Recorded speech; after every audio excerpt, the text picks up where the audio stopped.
Beyond the spin, Robert Lahunte's independent defense of Balizé House isn't independent at all, an editorial by Professor Wall Street.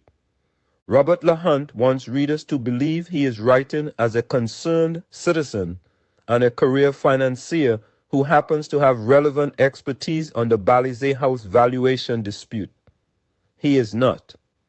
He is the treasurer of the People's National Movement, a fundraiser who personally sold tickets to build Balizé House, and a signatory to the very institutional interest now under judicial scrutiny.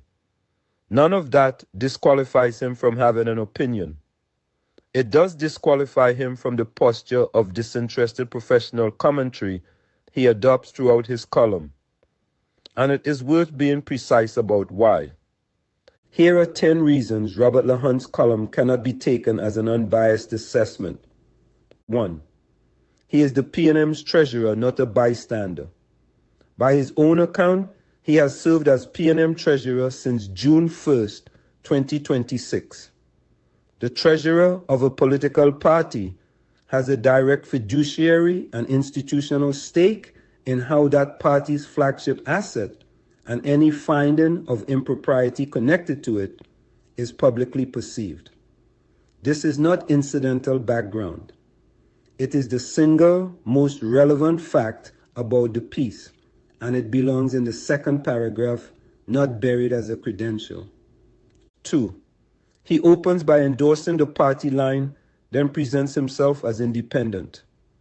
Lahunte states outright that he supports the position already articulated by Beckles, Gonzalez, Rowley, and Young. Having pre-committed to the party's position, his subsequent 2 issues on which my professional experience may assist cannot reasonably be read as an independent analysis arrived at from first principles. 3. He critiques a valuation report he admits he has never seen. He is explicit. He has not seen the court documents, the affidavit, or the valuation report. Yet he proceeds to build a detailed rebuttal of the implied per square foot construction cost drawn from those very documents. Assessing a professional valuation without reading it is not measured caution. It is confident argument from second-hand headlines. 4.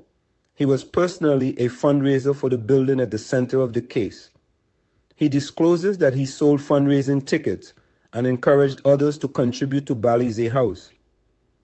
Anyone who solicited money from supporters for a project now facing questions about how it was valued and financed has an obvious personal incentive to see those questions resolved in the party's favor.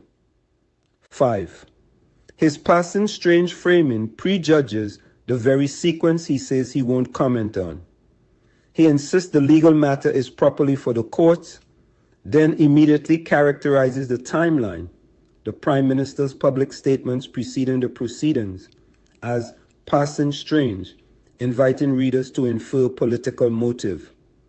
That is commentary on the substance of the case, dressed up as procedural caution. 6. His $3,000 per square foot benchmark is his own estimate, not an audited figure.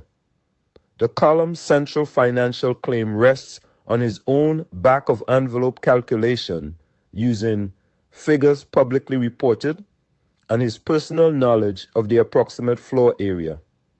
That is an informal estimate, not a competent valuation, and it is being used to cast doubt on a formal report he has already said he has not read. 7. He conflates a financial prudence argument with the actual legal question. Slower construction after a change in government is plausibly ordinary capital discipline. But that argument answers a question nobody has raised, whether reassessing a project is normal. While sidestepping the question, the proceedings actually concern how the funds already spent were valued, accounted for, and represented. 8.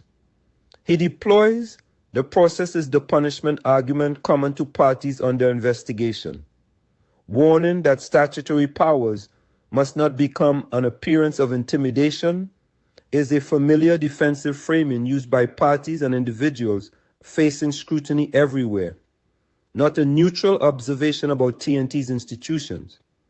It asks readers to weigh the discomfort of investigation against the substance of what is being investigated. 9. Disclosing his party office does not neutralize the advocacy that follows. To his credit, Hunte does name his P&M role rather than hide it. But disclosure is not the same as balance. Having disclosed the conflict, he then writes 7 paragraphs of full institutional defense. The disclosure functions as a credibility device, not a check on the argument. 10. His financial pedigree is real, but it is not politically neutral. His record at the IDB, Republic Bank, and Answer Bank is genuine and relevant experience in commercial finance. It does not, however, exist in a vacuum. It is being deployed by a sitting party treasurer to defend his own party's asset in the middle of legal proceedings against it. Expertise does not confer objectivity when the expert has already told you which side he is on. In conclusion, none of this means Hunte's underlying construction cost arithmetic is necessarily wrong, or that the matter should be tried in the press rather than the courts, a point he himself makes and one worth taking seriously. But readers deserve to weigh his numbers, knowing exactly who is presenting them, in what capacity, and with what personal history attached to the building itself. A P&M treasurer and Balize House fundraiser defending Balize House is not a neutral financial columnist stumbling into an interesting case. He is a party officer making his party's case, competently but not independently.